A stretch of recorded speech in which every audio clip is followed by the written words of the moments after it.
자, 오늘 말씀은요, 그 번영신학을 또 준비 안 한 이유가 있습니다. 자꾸 그 변명을 하는 것 같은데요. 지금 여러분 아십니까? 회복교회가 얼마나 엄청난 공격을 지금 그 여러 카페를 통해서 또 사람들을 통해서 받고 계신지 아십니까? 어떤 것 때문에 지금 공격을 받고 있냐면 이 칼빈주의 때문에 받고 있습니다.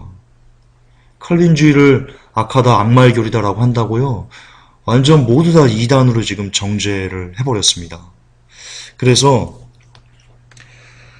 저한테 메일과 쪽지로 많이 옵니다. 요즘 뭐라고 많이 오냐면요. 나는, 그러니까 이 회복교회 회원님들이요.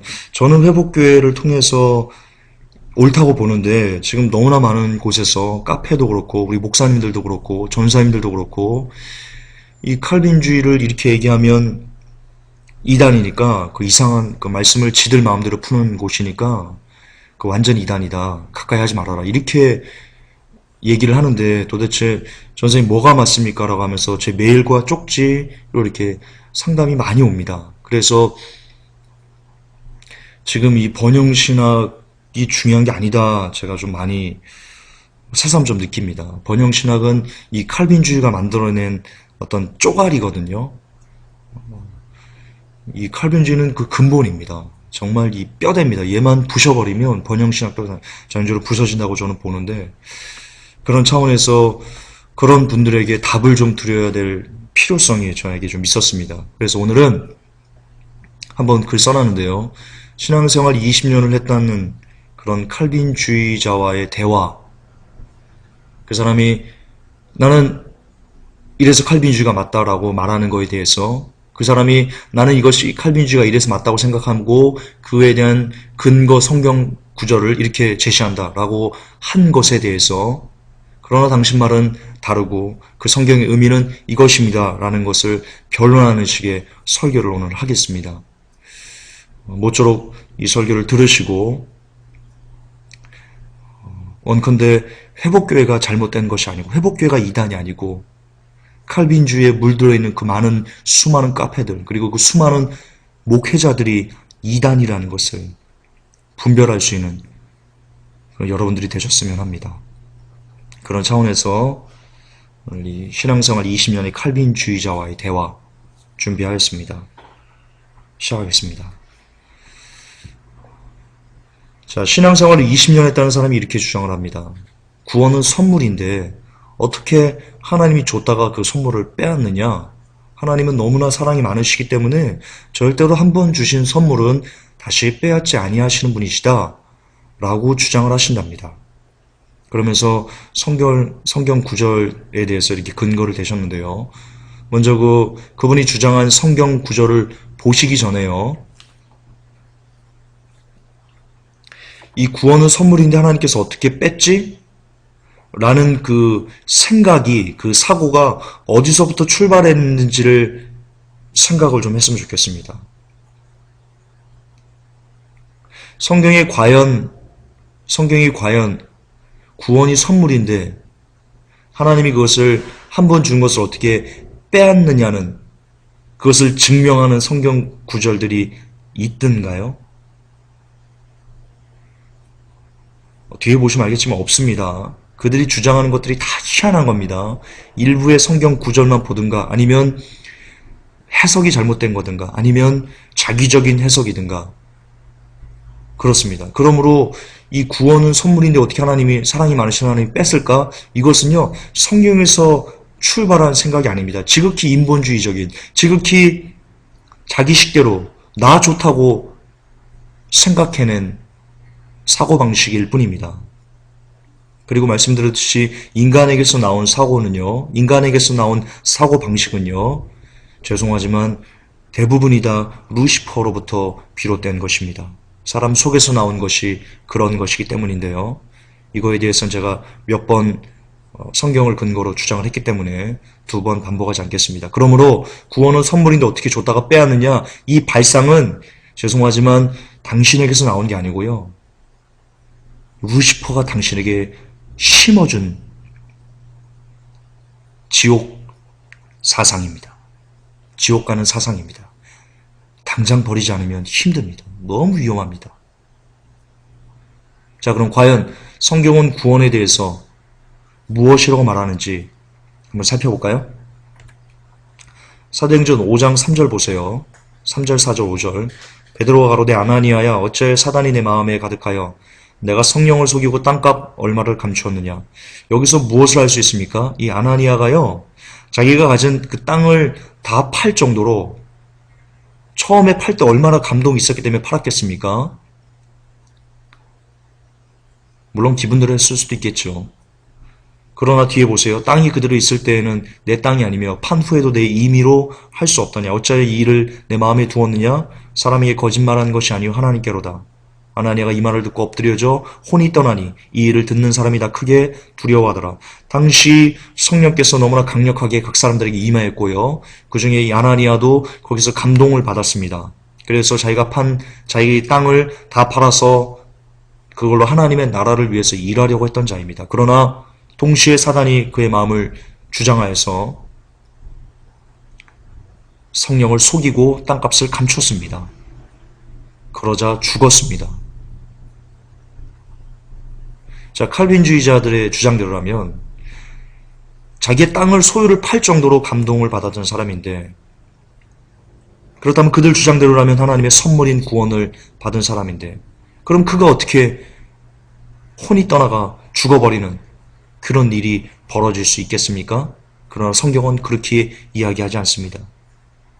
분명히 땅값을 팔았던, 하나님을 위해서 큰 일을 했건 관계없이 그의 마지막이 하나님을 바르지 못하면 멸망당할 수 있다라는 것을 증명해주는 구절이 아닐 수 없습니다. 또 하나 봅시다. 누가복음 13장입니다.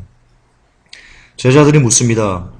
실로하면서 망대가 무너져 치여 죽은 18사람이 예루살렘에 거한 모든 사람보다 죄가 더 있었습니까? 라고 이렇게 제자들이 물은 겁니다. 예수님, 내가 그 소문을 들었습니다.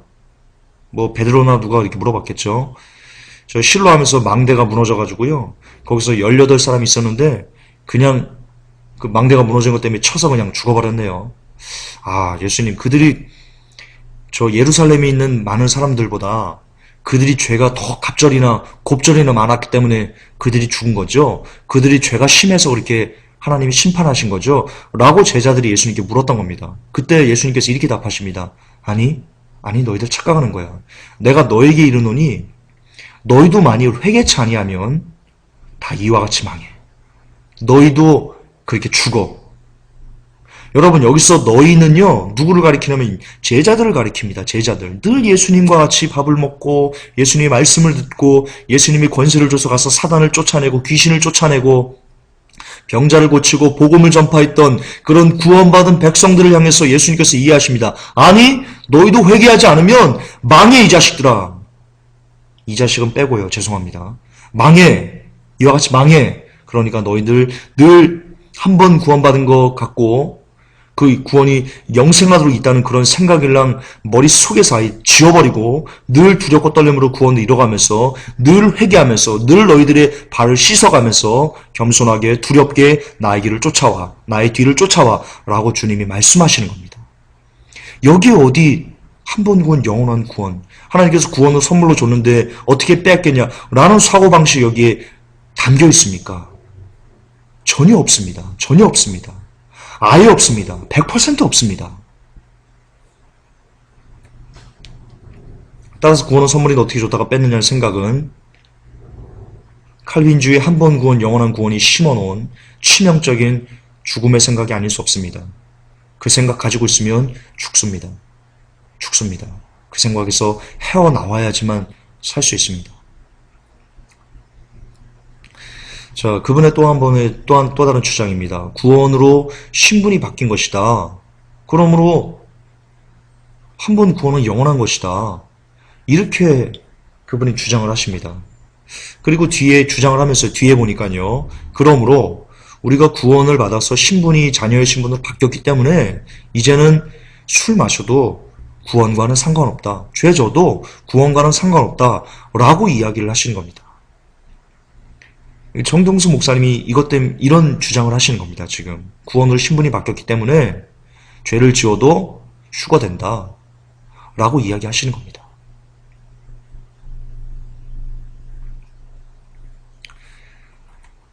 냉정히 따집시다. 냉정히 따집시다. 구원으로 자녀가 되는 권세를 받았다는 확신을 당신은 왜 가지려는 겁니까? 한번 냉정히 곰곰이 생각해 봅시다. 지금 이 말 중에요. 구원으로 신분이 바뀐 것이다 라고 하면서 뒤에 가서 그러므로 술 마셔도 구원받는다 라고 그 주장하는 것을 연결하면요. 그 문맥에 무슨 의미가 담겨 있는지 아십니까? 나는 죄를 즐기고 싶어. 그리고도 천국 가고 싶어. 그리고도 지옥에는 가고 싶지 않아. 라는 지극히 이기적인 생각이, 이기적인 사고방식이 당신의 말 속에 담겨 있습니다. 저는 신문기자를 8년째 하고 있습니다. 자랑하는 거 아닙니다. 어떤 사람들은 자꾸 삼류신문사 다니면서 우리 기자인 걸 이렇게 계속 떠버리냐고 자랑하냐고 라고까지 저를 공격하기도 합니다. 여러분, 저 맞습니다. 삼류신문사 다닙니다. 조선일보 이런 데 아닙니다. 그러나 그럴지라도 기자로서 제 일에 충실하기 위해서 열심히 사설 보고 열심히 글 쓰고 조선일보 웬만한 기자들보다 제가 기사 더 많이 썼을 겁니다. 왜냐하면 삼류는 할 일이 더 많거든요. 그러므로 제가 기자였다. 그리고 기자 일을 하고 있다는 거에 대해서 이야기하는 것에 대해서 자꾸 그렇게 삼류 다니면서 그렇게 실력도 없는 것이 그렇게 이야기하시면 안 됩니다. 참 나쁜 겁니다.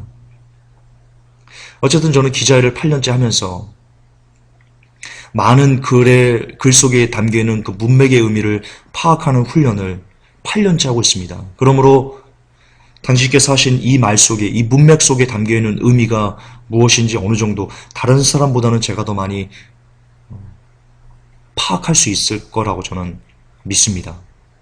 그러나 그렇기 때문에 이 말 속에 구원으로 신분이 바뀐 것이다. 자녀의 신분이 된 것이다. 라고 하면서 뒤에 그러므로 술 마셔도 구원과는 상관없다. 이 말에 담겨있는 그 의미는요. 그 문맥 속에 당신도 모르십니다. 당신도 스스로 얘기해놓고요. 내가 무슨 말을 했지? 라고 모르실 겁니다. 그러나 그 깊은 곳에는요. 내가 술 마시고 싶다는, 죄를 짓고 싶다는, 그러면서도 지옥만은 가고 싶지 않다는 그거에 대한 합리화를 찾기 위해서 구원으로 신분이 바뀌었기 때문에 한 번 구원은 영원한 구원이다 라고 이야기하시는 겁니다. 정확합니다. 냉정하게 스스로의 발언에 대해서 한번 뒤돌아보시기 바랍니다. 마음껏 죄를 지어도 괜찮다는 자기 위안을 삼으려는 마음 때문에 당신은 한 번 구원, 영원한 구원을 지지하는 겁니다. 이 땅의 수많은 교회 목사님들 역시 자기들이 죄와 싸우는 것이 싫기 때문에, 죄와 싸우다 피를 흘리까지 싸우는 것이 싫기 때문에 한 번 구원, 영원한 구원을 스스로의 뇌리 속에 쇠뇌시키는 겁니다. 그리고 그것을 다른 사람들과 나누면 그 죄책감이 반이 되기 때문에 성도들에게 또는 다른 사람들에게 이거 봐, 한 번 구원은 영원한 구원이야 라고 가르치는 겁니다. 그 마음의 양심의 가책을 덜기 위해서입니다. 정녕 그렇습니다.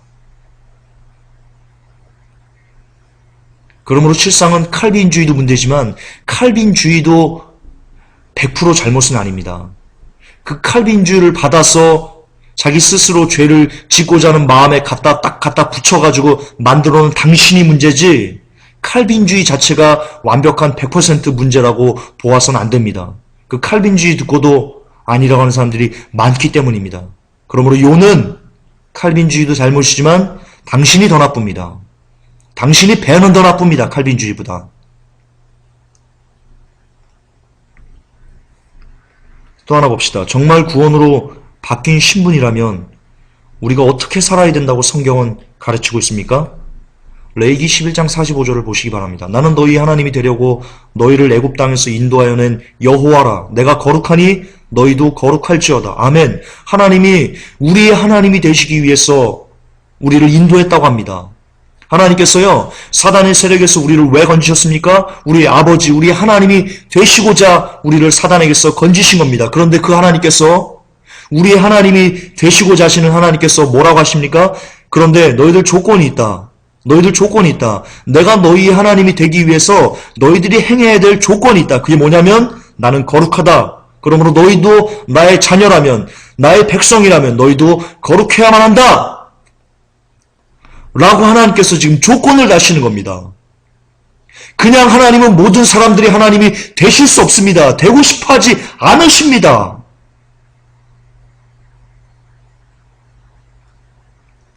베드로전서 1장 16절에 기록하였을 때 내가 거룩하니 너희도 거룩할지어다라고 명령하셨습니다. 명령하셨습니다. 성경이 뭐라고 되어 있습니까? 주여 주여 하는 자마다 아버지께로 올 자가 아니요 다만 하늘에 계신 내 아버지의 뜻대로 행하는 자라야, 뜻대로 행하는 자라야, 아버지의 뜻대로 행하는 자라야 하나님의 나라에 들어갈 것이다 라고 했는데요. 여기 하나님의 뜻이 뭐예요? 레위기 11장 45절에, 베드로전서 1장 16절에 하나님의 뜻이 뭐라고 기록되어 있습니까? 내가 거룩하니 너희도 거룩한 것이 나의 뜻이야 라고 기록되어 있습니다. 거룩과 술 취함이 공존할 수 있습니까? 거룩과 포르노가 공존할 수 있습니까? 어떻게 여기서 공존합니까? 구원받은 백성이 어떻게 술 마시고 담배 피고 음란하고 죄짓고 방탕하게 사는 것이 용인될 수 있단 말입니까? 거짓말입니다. 구원받았기 때문에 죄를 지어도 휴가된다는 목사님들의 말과 그리고 당신 20년 동안 신앙생활했다는 당신의 말은 정녕 거짓말입니다. 하나님은 시퍼하게 지금 말씀하십니다. 나는 너희 하나님이 되려고 너희를 애굽 땅에서 인도하여 낸 여호와야. 내가 거룩하니 너희도 반드시 거룩해야 돼. 라고 너무나 시퍼렇게 말씀이 살아있습니다. 이 말씀 앞에, 이 시퍼렇게 살아있는 말씀 앞에 어떻게 한 번 구원받았으니까 죄를 지어도 구원받는다, 휴가된다 라는 사상이 끼어들 자리가 도무지 어디 있단 말입니까? 여기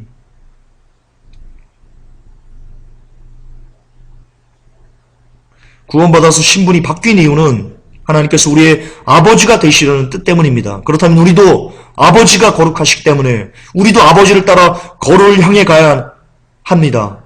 그런 거룩한 열정이 우리의 삶 속에, 우리의 생각 속에, 우리의 의지 속에 담겨 있어야만 합니다. 거룩까지는 공존할 수 없기 때문입니다. 또한 신분이 바뀌었다는 의미에 대해 생각해 보십시다. 갈라디아서 2장 20절입니다. 내가 그리스도와 함께 십자가에 못 박혔나니 그런즉 이제는 내가 산 것이 아니요 오직 내 안에 그리스도께서 사신 것이라. 이제 내가 육체 가운데 사는 것은 나를 사랑하사 나를 위하여 자기 몸을 버리신 하나님의 아들을 믿는 믿음 안에서 사는 것이라. 아멘. 이것이 신분이 바뀐 자의 삶입니다. 신분이 바뀐 자는 더 이상 나를 위해 살지 않습니다.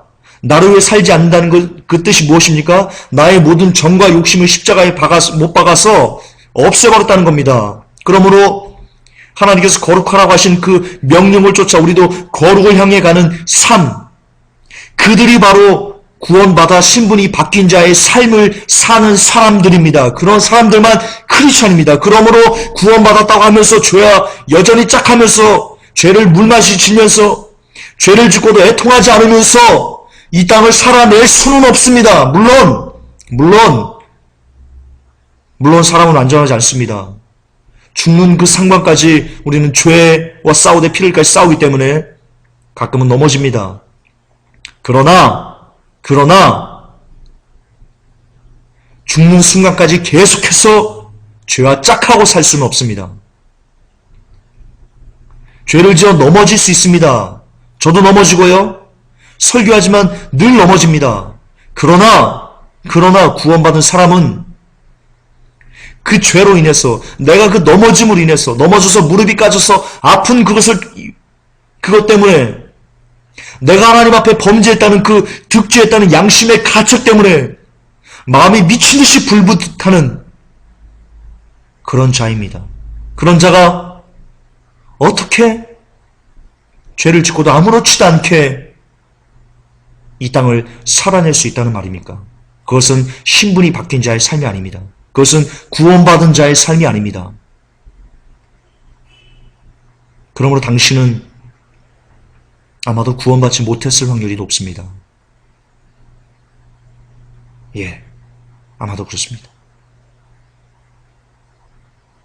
그렇습니다. 신분이 바뀐 자의 삶은요, 이제 내가 즐기던 모든 정과 욕심의 십자가에 못 박지 않고 살아가는 사람은, 그것을 더욱더 십자가에 못 박기 위해서 애쓰지 않는 사람들은 입술로만 주를 믿는다고 하면서요, 생활은 그렇지 않은,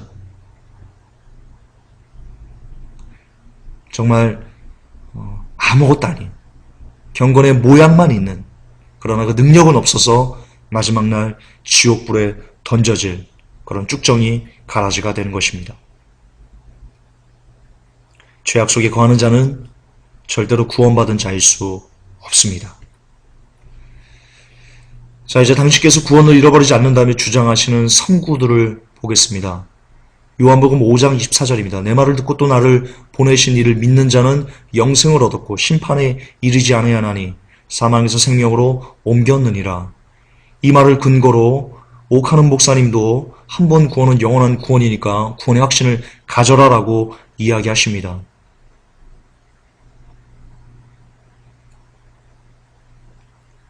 그러나 이 말의 원어의 의미와 그리고 이 말이 가지고 있는 문맥적인 의미를 모두 다 낱낱이 상고하여 보고 나면 구원의 확신이라는 것이 얼마나 덧없는 것인지, 얼마나 쓰레기 같은 것인지 알 수 있게 됩니다. 먼저 영생을 얻었고에서 동사 얻었고는요, 원문으로 에코입니다. 원문 에코입니다. 이것은 과거 완료형이 아닙니다. 현재 진행형입니다. 에코의 뜻은 연속 그리고 붙잡다라는 뜻이 있습니다. 연속적인 붙잡다, 관계하다 이런 뜻이 있습니다. 그러므로 내 말을 듣고 또 나를 보내신 이를 믿는 자는 영생을 얻었고라고 과거 완료형으로 해석하면 큰 오류가 발생합니다. 마치 이와 같습니다. 철수와 영식이가 전기공사를 갔습니다. 서로 무전기를 갖고요. 영식이는 저 앞에서 이제 아주 위험한 작업을 하고, 철수는 그 뒤에서 후방에서 이제 영식이가 신호를 보내면 전원을 차단해야 되는 그런 일을 철수가 맡았습니다. 그렇게 서로 역할을 분담했는데요. 이제 영식이가 그 터널로 들어가서 이 전기를 이제 만들려고 합니다. 그리고는 무전기로 얘기합니다. 철수야, 나 이제 도착했다.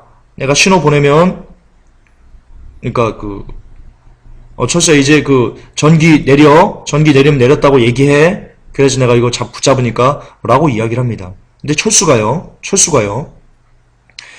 그 전원을 차단 중입니다. 이 스위치를 이렇게 쭉 내리고 있는 중인데 아직 안 내렸어요. 근데 영식이한테 이렇게 합니다. 영식아, 스위치 내렸다. 근데 안 내렸어요. 내리고 있는 중이에요. 이게 현재 진행형이에요. 현수는 그 전원 스위치를 내리고 있는 중이에요. 내린 게 아니에요. 과거 완료형이 아니에요. 그런데 영식이한테는 내렸다고 얘기했어요. 그래서 영식이가 그것을 잡았어요. 10만 볼트에 감전돼서 영식이가 죽어버렸습니다. 이게 어떤 일에 대해서 현재 진행형으로 했을 때와 과거 완료형으로 했을 때 심각하게 벌어질 차이점입니다. 한 사람의 생명을요, 죽일 수도 살릴 수도 있는 그런 일입니다. 철수는요, 이렇게 얘기했습니다. 영식아, 지금 내리고 있어. 전원 내리고 있는 중이야. 라고 이야기했어야 됩니다. 그렇게 얘기했으면 영식이는 안 죽었습니다.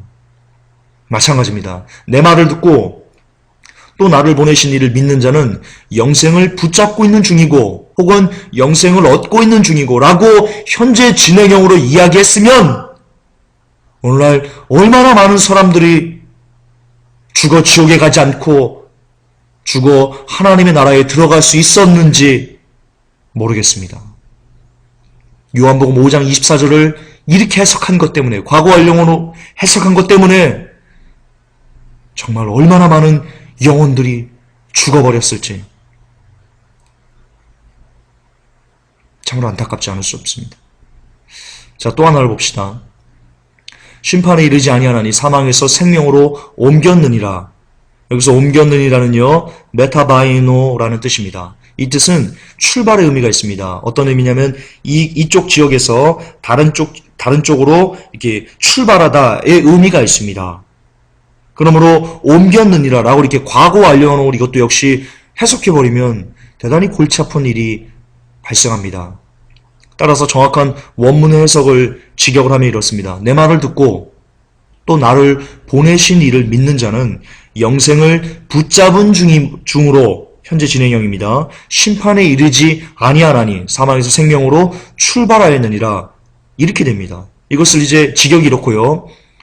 우리 의역해 봅시다. 주님께서 이렇게 말씀하십니다. 얘들아, 내 말을 듣고 너희들이 나를 보내신 그 하나님을 믿는다면 너희들은 지금 영생을 얻고 있는 중이란다. 그러므로 영생을 얻고 있는 중에는 너희들이 심판에 이르지 않기 때문에 이제 사망에서 생명으로 너희들이 출발하였단다. 그러므로 끝까지 이 붙잡은 이 영생을 놓치지 않도록 애쓰도록 하거라. 라는 것이 요한복음 5장 24절이 갖고 있는 진짜 의미입니다. 성경이 그렇게 번역됐어야만 합니다. 그러면 거듭 반복하지만 얼마나 많은 사람들이 살았을런지 모르겠습니다. 참 안타깝습니다. 답답합니다. 자, 그러면 이렇게 반문할 수 있겠습니다. 아니, 김종사, 너는 신학교에서 헬라어 배웠다고 그러는 거냐? 잘난 체하는 거냐? 원문 모르는 사람들은 또 어떡하냐? 라고 또 이야기할 수 있습니다. 그러면 여러분, 실상 이거 원문을 몰라도요, 얼마든지 한 번 구원, 영원한 구원은 아니라는 것은요, 문맥의 의미만 잘 살펴도요, 얼마든지 유추할 수 있습니다. 보십시다. 내 말을 듣고 또 나 보내신 이를 믿는 자가 영생을 얻은 자입니다. 그럼 영생을 얻은 자는요, 예수를 보내신 이를 믿는 자인데요, 성경이 뭐라고 되어 있습니까? 나를 믿는 자는 아버지를 믿는다고 그랬습니다. 그러므로 영생을 얻은 자는 이꼬로 예수 믿는 자입니다. 예수 믿는 자입니다. 그럼 성경은 도대체 예수님을 믿는 자들이 누구라고 말씀하고 있습니까? 누구라고 가르치고 있습니까? 답은 누가복음 6장 46절입니다. 너희는 나를 불러 주여 주여 하면서도 어찌하여 나의 말하는 것을 행치 아니하느냐? 아멘. 그렇습니다. 예수를 믿는 자들은 입술로만 내가 주님을 믿습니다. 예수님을 믿습니다. 라고 떠벌리는 자들이 아니며 다만 그 예수님께서 하신 그 말씀을 지켜 행하는 자만 예수를 믿는 자입니다. 그러므로 그들에게만 영생이 주어지는 겁니다. 그들에게만 사망에서 생명으로 출발하는 그 권한이, 그 행복이, 축복이, 선물이 주어지는 겁니다. 입술로만 주여 주여 하면서 예수 믿는다, 나 예수 믿는다 하면서도 삶은 개판으로 사는 사람들은 당시처럼 예수 믿었기 때문에 술 마시고 담배 피고 뭐 죄져도 천국 간다고 그렇게 생각하는 사람들은 예수님께서 아니 너 나 믿는 거 아니야. 너 거짓말하는 거야 라고 말씀하신다는 겁니다. 그러므로 요한복음 5장 24절이 한 번 구원 영원한 구원일 리가 없고요. 또한 그렇게 말하는 당신들은 그 구절에 포함될 자격조차가 없는 사람들입니다. 아셔야 됩니다. 여러분들은 자격 없습니다. 이 땅에 죄와 싸우되 피를 흘리기까지 싸우려고 하지 않은 사람들은 요한복음 5장 24절을 취할 자격이 없는 자들입니다.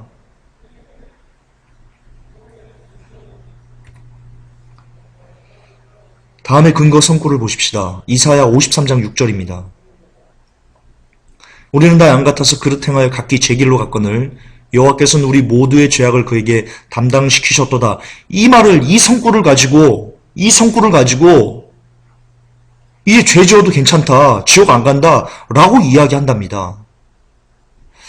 제가 그래도 써놨지만 도대체 당신은 얼마나 책을 안 읽으셨으면 이사야 53장 6절을 가지고 한 번 구원 영원한 구원이다, 죄 지어도 이제 하나님이 모두 다 그 죄를 그리스도에게 전가했기 때문에 이제 지옥 안 간다 라고 주장하신다는 말입니까?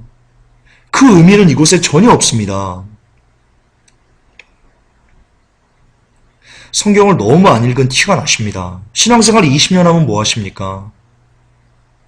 20년 했으면 적어도 성경 한 200동을 하셨어야 됩니다.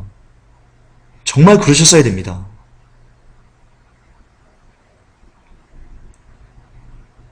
원죄와 자범죄의 차이를 아십시다. 창세기 3장 15절에요. 내가 너로 여자와 원수가 되게 하고 너의 후손도 여자의 후손과 원수가 되게 하리니 여자의 후손은 내 머리를 상하게 할 것이요 너는 그의 발꿈치를 상하게 할 것이니라 하시고, 이게 이사야 53장 6절입니다. 이 창세기 3장 15절이요. 주님께서는 아담이 지었던 그 원죄, 아담으로부터 비롯된 그 원죄를 그리스도에게 모두 다 전가시켜 주신 겁니다. 그리고 예수님께서는 요한복음 13장 10절에 예수께서 가라사대 이미 목욕한 자는 발밖에 씻을 필요가 없느니라. 베드로가 얘기했습니다. 나 씻지 못합니다. 내 발 더럽습니다. 그랬더니 예수님께서 말씀하신 겁니다. 목욕한 자는, 내가 너를 씻지 않으면 네가 나와 관계가 없다 하시면서요. 그러면서 이미 목욕한 자는 발밖에 씻을 필요가 없다라고 얘기합니다. 좀 더 구체적으로 다시 한번 설명하겠습니다.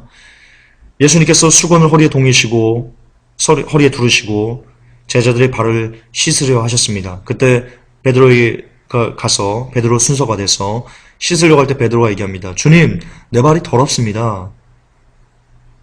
주님 손으로 씻지 마십시오. 내 발 너무 내가 씻겠습니다. 그때 예수님께서 내가 너를 씻지 않으면 네가 나와 관계가 없다라고 하십니다. 그 말이 담긴 의미는 우리의 모든 죄가 오직 예수 그리스도가 아니면 사할 수 없다는 의미가 있고요. 또 하나는 주께서 모든 죄를 다 사하셨지만 우리가 짓는 죄악들은 우리 스스로 예수 그리스도의 이름을 힘입어서 예수 그리스도의 보혈을 의지하여서 그분의 피로 우리가 씻어내야만 한다는 뜻입니다. 그게 원죄와 자범죄의 차이입니다. 그리고 성경은 한 번 범한 죄가 있으면 그것을 다시 범할 때 그는 돼지가 토하였던 것에 다시 가서 들어눕는 것이다 라고 이야기하십니다. 따라서 구원받았다면 예전에 즐기던 죄악들을 반복하면 아니 됩니다. 물론 그럼에도 불구하고 반복합니다. 저도 반복합니다. 그러나 하지만 한 번의 반복이 반드시 예전에 똑같은 죄를 똑같이 반복하는 것이 10번이었다면 회개하고 나서는요, 반드시 그것이 7번, 6번, 5번, 그리고 마침내 그것을 더는 반복하지 않는 그런 자리에까지 나아가야만 합니다. 회개할 수 있을 때, 아직 시간이 주어졌을 때 그 일을 해내셔야만 합니다. 아니면 똑같이 반복되는 죄를 짓다가 주님 오시면 당신은 버려집니다. 잊지 마셔야 됩니다. 어쨌든 이처럼 원죄와 자범죄의 차이를 모르기 때문에 당신이 해석을 왜곡한 것입니다. 회개하지 않으면, 그리고 죄를 지으면 당신은 지옥입니다. 다음, 영생을 빼앗길 수 없다고 얘기합니다. 그에 대한 근거 성구로요, 요한복음 10장 28절에서 29절을 제시하셨습니다. 함께 읽겠습니다. 내가 저에게 영생을 주노니 영원히 멸망치 아니할 터이요 또 저희를 내 손에서 빼앗을 자가 없느니라. 저희를 주신 내 아버지는 만유보다 크심에 아무도 아버지 손에서 빼앗을 수 없느니라. 나와 아버지는 하나이니라 하신대. 아멘. 이 한 구절만 보면, 이 28절, 29절만 딱 띄워서 보면 정말 영생을 빼앗을 수 없는 것처럼 느껴집니다. 그러나 누차 얘기하지만 성경은요, 절대로 한 구절만 갖고 이야기하시면 안 됩니다. 한 구절, 일부의 구절만 딱 띄어서 해석할 때 여러분은 신천지가 될 수 있습니다. 여러분은 여호와의 증인이 되게 됩니다. 여러분은 아주 큰 이단이 되어질 수밖에 없습니다. 성경은 늘 그 전체적인 배경 기조를 함께 보시고 그 전체적인 배경 안에서 앞뒤 전후 좌우의 모든 문맥들을 더불어서 해석해야만 합니다. 그래야지 오류가 발생하지 않을 확률이 높아집니다. 이 요한복음 전체적인 개념을 보셔야 됩니다. 이 10장 28절 29절을 이해하기 위해서는, 이것이 담겨있는 진짜 의미를 이해하기 위해서는 요한복음 10장을 전체적으로 보셔야 됩니다. 1절이 어떻게 시작합니까? 내가 진실로 진실로 너에게 이르노니 양의 우리의 문으로 들어가지 아니하고 다른 데로 넘어가는 자는 절도며 강도요 라고 하면서 선한 목자와 양의 관계를 주께서 풀어주십니다. 예수님 제자들에게 선한 목자는 이렇고 거짓 목자는 이런데 쭉쭉 하면서 그 양은 내 양이라면 선한 목자의 말을 들어야만 한다. 그러므로 내 말을 듣지 않는 양은 내 양이 아니다. 라고 얘기하십니다. 27절에 내 양은 내 음성을 듣는다. 나는 저희를 알며 저희는 나를 따르느니라. 따른다는 것이 뭡니까? 그 양의 음성, 그 주인의 음성을 듣고 그 주인이 이끄시는 대로 쫓는 게 따르는 겁니다. 즉 그분이 하신 명령을 그대로 순종하는 것이 주님을 따르는 것이 되는 겁니다. 그러므로 이 27절이 이렇게 되는 겁니다. 내 양은 내 음성을 듣는데 내 음성을 듣는 내 양들이 있잖아. 내가 한 말을 그대로 순종하면서 따른단다. 그가 내 양이란다. 그런 양들만 내 양이란다. 그렇지 않은 양들은 염소다. 이런 말씀을 하시는 겁니다. 요한복음 10장. 그러면서 이렇게 말씀을 쭉 풀어주시고 나서 최종적으로 뭐라고 선포하십니까? 그런 양들은 저희가 예수님의 말을 듣고 예수님을 따라가는, 예수님의 명령을 순종해가는 그들을 저희에게라고 하는 겁니다. 내가 저희에게 그런 이들에게만 영생을 줄 거야. 그래서 그들은 영원히 멸망치 아니할 거고 또 저희를 내 손에서 빼앗을 자가 없을 거예요. 주의 말씀을 쫓아서 죄와 싸우되 피를까지 싸워가면서 주님을 붙잡는 그들에게는 내가 함께 할 거야. 그러면서 내 손에서 누구도 그를 내게서 뺏어갈 수 없을 거야. 그들은 내가 지킬 거야. 친히 내가 지킬 거야.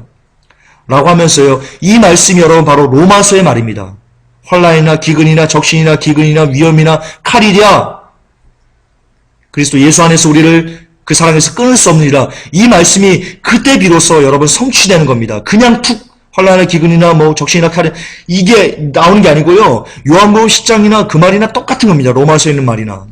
주의 명령을 지켜서 주의 명령대로 살고자 애쓰고 노력하고 힘쓰고 주님 아니면 안 됩니다. 예수 아니면 안 됩니다라고 몸부림치는 자들만 주께서 지키신다니까요. 그 손에서 우리를 빼앗을 자가 없도록 보호하신다니까요. 그리고 그런 사람들만 주 예수 그리스도의 사랑에서 끊을 수 없는 그런 복이 주어진다니까요. 그렇지 않은 사람들은 안 돼요. 하나님 보호 안 했어요. 왜냐하면 그는 주의 양이 아니기 때문이에요. 그렇습니다. 요한복음 10장 28절 29절은 그 의미입니다. 한 번 구원 영원한 구원이니 내게 구원을 받았으니까 영원히 이 구원을 잃어버리지 않겠지 라고 하면서 마음껏 죄란 죄를 물마시면서 양심의 가책 없이 구원받았는데 라고 하면서 지내는 사람들에게는 이 말씀이 적용되지 않아요. 이 말씀을 가질 자격이 없어요. 그러므로 당신은 이 말씀을 근거로 영생을 빼앗을 수 없다라고 이야기해서는 안 돼요. 왜냐하면 당신은 자격이 없기 때문이에요. 신앙생활 20년, 30년, 40년 하면 뭐예요? 자격이 없는데. 말씀하지 마세요. 하나님이 역겨워하세요. 또 봅시다. 내가 너에게 영생을 준다고 그랬습니다. 저희에게 누굽니까? 주님의 양이고요. 주님의 명령을 따르는 자가 저희에게입니다. 그러므로 아까 얘기한 거 반복됩니다. 조금. 당신의 말대로 술을 마셔도 구원받습니까?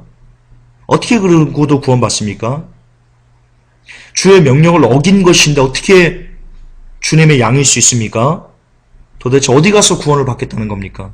루시퍼에게 가서 구원을 받겠다는 겁니까? 술 마셔도 구원받는다. 죄 지어도 구원받는다. 죄 지어도 예수 안에 말씀이 휴가 된다. 라고 하는 사람들은요. 죄송하지만 너희들은 루시퍼에게 가도 구원받는다. 루시퍼에게 속해도 구원받는다. 라고 말하는 것과 영적으로 똑같은 의미를 지금 그런 쓸데없는 이야기를 하고 있는 중인 겁니다. 회개하시기 바랍니다. 네 번째, 그리스도 안에 있으면 결코 정죄함이 없다. 그러므로 죄를 지어도 여전히 우리는 하나님의 자녀이다. 이거에 대한 근거 성구입니다. 로마서 8장 1절에서 2절을 그분이 제시하셨는데요. 그러므로 이제 그리스도 예수 안에 있는 자에게는 결코 정죄함이 없나니 이는 그리스도 예수 안에 있는 생명의 성령의 법이 죄와 사망의 법에서 너를 해방하였습니다. 아멘. 이 말씀 역시 필요 충분 조건을 충족하여야만 합니다. 그리스도 예수 안에 있는 자에게만 결코 정죄함이 없는 상태가 구현되는 겁니다. 그냥 아무에게나 다 죄와 사망의 법에서 우리를 해방하십니까? 아니요. 예수 그리스도 안에 있는 자만 죄와 사망의 법에서 해방받을 수 있습니다. 그런데 그리스도 예수 안에 있는 자는 어떤 상태에 있는 자입니까? 갈라디아서 2장 20절, 요한에서 2장 15절, 요한에서 3장 10절, 마태복음 7장 19절이 바로 그리스도 예수 안에 있는 자들의 모습입니다. 보십시다. 2장 20절, 내가 그리스도와 함께 십자가에 못 박혔나니 그러즉 이제는 내가 산 것이 아니요 오직 내 안에 그리스도께서 사신 것이라. 이제 내가 육체 가운데 사는 것은 나를 사랑하사 나를 위하여 자기 몸을 버리신 하나님의 아들을 믿는 믿음 안에서 사는 것이라. 요한에서 2장 15절, 이 세상이나 세상에 있는 것들을 사랑치 말라. 누구든지 세상을 사랑하면 아버지의 사랑이 그 속에 있지 아니하니. 이러므로 하나님의 자녀들과 마귀의 자녀들이 나타나나니 무릇 의를 행치 아니하는 자나 또는 그 형제를 사랑치 아니하는 자는 하나님께 속하지 아니하니라. 아름다운 열매를 맺지 아니하는 나무마다 찍혀 불에 던지우느니라. 아멘. 여기에 뭐가 나타납니까? 세상이나 세상을 사랑하지 않고 하나님의 말씀을 지켜서 그리고 그 의를 행해서 그래서 우리가 그리스도께서 요구하신 그 아름다운 선한 열매를 맺는 사람들, 그들만이 바로 그리스도 예수 안에 있는 자입니다. 그러므로 이들만이 결코 정죄함이 없는 상태가 구현되는 것입니다. 그러지 않은 사람들은, 죄와 싸우되 피를 흘리기까지 싸우지 않는 사람들은 이 구절을 취할, 결코 정죄함이 없는 상태가 될 자격 자체가, 요건 자체가 충족되지 아니하는 사람들입니다.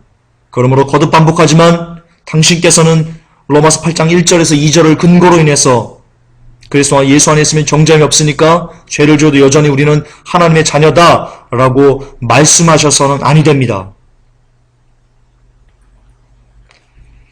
저는 고백함으로 이길 수 있다. 조금 빨리 가겠습니다.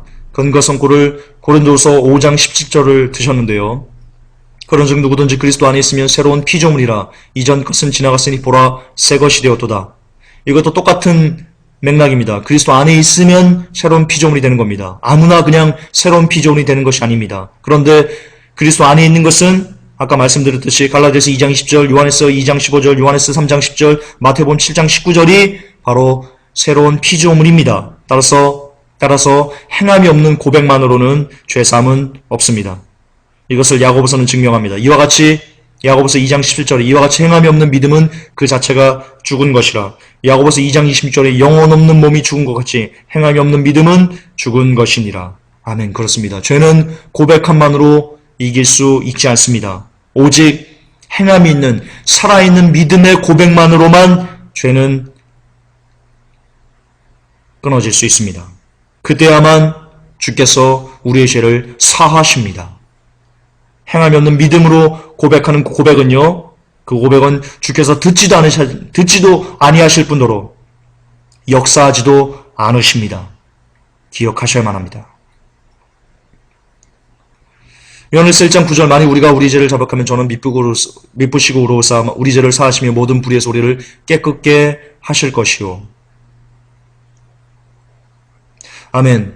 아멘. 제가 그래도 써놨지만 이것은 옳은 겁니다. 이 구절만큼은 그가 옳게 제시한 겁니다. 그러나 이 고백이 진실이라면 우리의 삶은 주님을 닮고자 애쓰지 않을 수 없게 됩니다. 죄에 대해서 애통하지 않을 수 없게 됩니다.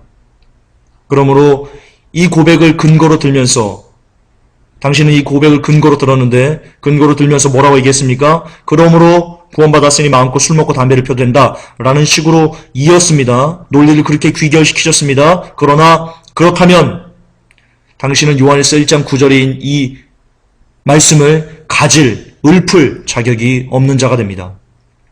진짜 이 고백이 진실이라면, 사실이라면 죄와는 짝하지 않는 삶을 살고자 애쓸 것이기 때문입니다. 끝으로 행위를 강조하면 하나님의 사랑과 주권을 훼손할 수 있다는 그분의 주장에 대한 반론입니다. 먼저 하나님의 사랑과 주권에 대해서 오해하지 마시기 바랍니다. 여러분, 우리가 보는 모든 사상들, 모든 나무, 풀, 숲, 자연, 해, 달, 그 별 모든 것이 하나님의 창조물입니다. 그러므로 우리의 의지도, 자유의지도 하나님의 창조물 중 하나입니다. 그분께서 바람을 자기의 원대로 역사하시듯이, 그분께서 비와 구름을 자신의 원대로 역사하시듯이, 그분께서 물을 정하서 물의 물이 침범하지 못하도록 땅과 물의 경계를 정하신 것처럼, 그분의 주권을 그렇게 행사하신 것처럼, 마찬가지로 그분께서 창조하신 그분의 자유의지를, 인간의 자유의지를 그분의 뜻대로, 그분의 섭리 가운데 행하시는 것도 그분의 주권과 그분의 사랑을 표현하는 방법입니다. 그리고 성경은 하나님의 사랑과 그 주권의 표현 방법이 우리의 선택에 따라 우리가 그 보응의 열매를 맺게 되는 것이라고 너무나 명확하게 기록되어 있습니다. 그러므로 자유의지를 강조하면 행위주의다라고 이야기하는 것은 하나님의 사랑과 주권을 우리의 뜻대로, 우리의 생각대로, 인간의 인본주의대로 거절하는, 그에 다르지 않은 표현, 다르지 않은 이야기입니다. 이사야 29장 16절에 너희의 패리함이 심하도다. 토기장이를 어찌 지능같이 여기겠느냐. 지음을 받은 물건이 어찌 자기를 지은 자에게 대하여 이르기를 그가 나를 짓지 아니하였다 하겠으며, 빚음을 받은 물건이 자기를 빚은 자에 대하여 이르기를 그가 총명이 없다 하겠느냐. 아이러니하게도 이 구절을 칼빈주의자들이 이용합니다. 하나님께서 무조건적인 선택을 이야기할 때 이 구절을 이야기합니다. 그러나 이 구절에 우리가 지금까지 쭉 이야기했던 성경의 근본적인 배경을 갖고 이 구절을 보면요, 오히려 이것은 칼빈주의자들이 그렇게 싫어하는 자유의지를 하나님께서 자신의 뜻대로, 자신의 마음대로 역사하신다는 것을, 오히려 그것을 증명해주는 귀절이라고 할 수 있습니다. 하나님께서 만드신 창조물 중에 거듭 반복하지만 자유의지가 있습니다. 그리고 그것을 그 의지대로 인간이 살아가서 그에 대한 합당한 열매를 따게 하는 것이 하나님의 뜻이라고. 그러면 그것을 토기장이가 어찌 지능같이 여기느냐. 지음을 받은 물건이 어찌 자기를 지은 자에 대하여 이르기를 그가 나를 짓지 아니하였다 하겠으며 라는 말씀이 성취되게 되는 것입니다. 그렇습니다. 인간의 자유의지는 하나님의 창조물 중 하나입니다. 따라서 하나님께서 자유의지를 사용하셔도 인간의 구원을 이루시는, 인간의 자유의지를 사용하셔서 인간의 구원을 이루시는 것 역시 하나님의 주권 하에 있는 섭리입니다. 창조의 섭리입니다. 우리는 하나님께서 창조하신 그분께서 하시는 대로, 역사하시는 대로 그냥 가만히 있어 그가 하나님 되심을 바라보면 될 뿐입니다. 아멘. 그렇습니다. 거듭 반복하지만 우리의 구원을 이루시는 데 있어 우리의 자유의지를 사용하시는 것은 그분의 주권을 우리에게 역사하고 계시는 방법일 뿐입니다. 그것도 하나님의 주권이요. 아멘. 그렇습니다. 우리가 어떻게, 왜 그렇게 하세요, 하나님? 왜 이렇게 인간을 구원하시려고 했어요? 라고 따져 물을 수 없는 하나님 고유의 주권이십니다. 그것을 우리는 그냥 가만히 있어 그가 하나님 되심을 바라보는 것으로 끝내야만 합니다. 아멘. 그렇습니다. 여기까지 하겠습니다. 기도합시다. 하나님, 신앙생활 20년 이상 했다면서 그 말씀에 조금만 말씀을 곰곰이 생각해보면 그 말들이 아닌데, 한 번 구원 영원한 구원이 아닌데, 구원의 확신 같은 것은 성경에 존재하지 않는데, 20년 동안 신앙생활 했다는 사람의 입에서 쏟아지는,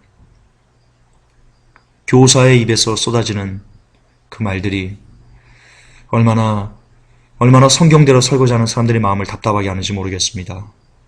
하나님, 이 진리가 우리 가슴을 찔러 쪼개게 하시고 이 말씀이 우리를 찔러 쪼개서 우리에게 바른 구원관을 확립시켜 주셔서, 그래서 무엇보다 죄와 싸우되 피를까지 싸워내는 우리의 삶이 되게 하셔서 마지막 주의 나 팔소리 들을 수 있는 하나님의 백성들 되게 하여 주시옵소서. 예수 그리스도 이름으로 감사하며 기도 올렸나이다. 아멘.